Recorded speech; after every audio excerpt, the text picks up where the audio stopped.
Bonjour, bonsoir, dépendant de là où vous êtes sur le globe, c'est Christelle d'Objectif Concours IAD. Bravo pour votre décision et pour vos likes, nous pouvons donc continuer. Commençons donc à concevoir une séance façon OCI. Nous sommes tous différents.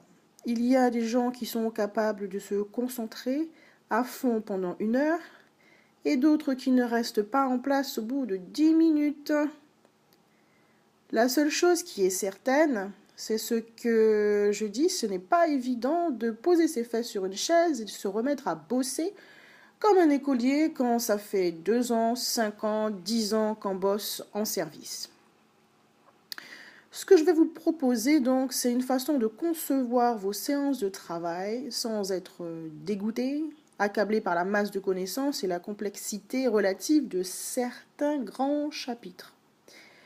La dernière fois, nous avions donc parlé des prérequis en 2 types de savoir.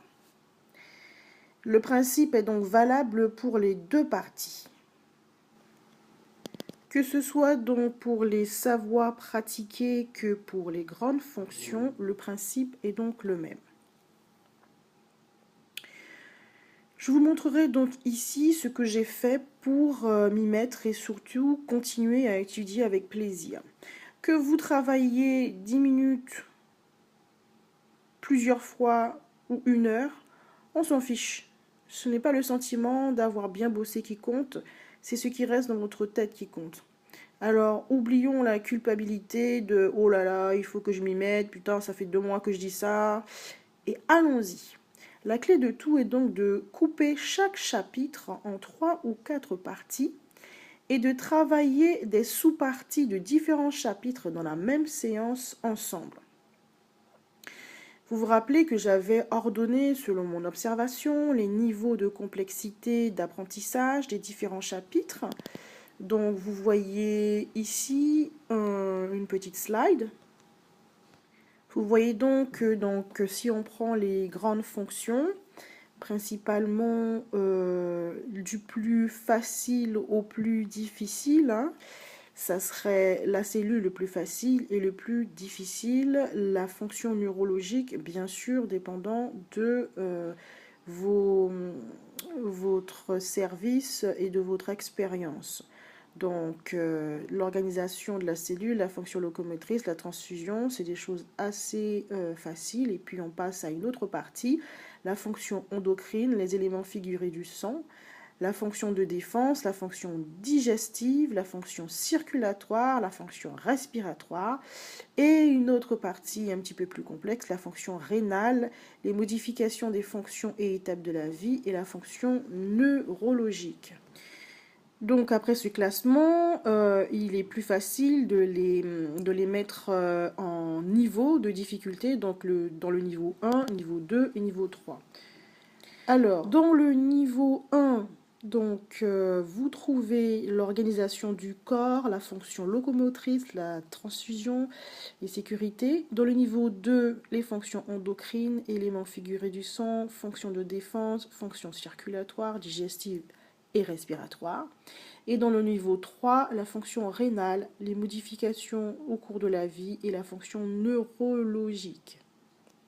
Bien sûr, la fonction neurologique, comme je l'ai dit certainement la dernière fois, c'est une fonction qui fait écho à plusieurs fonctions dans notre organisme.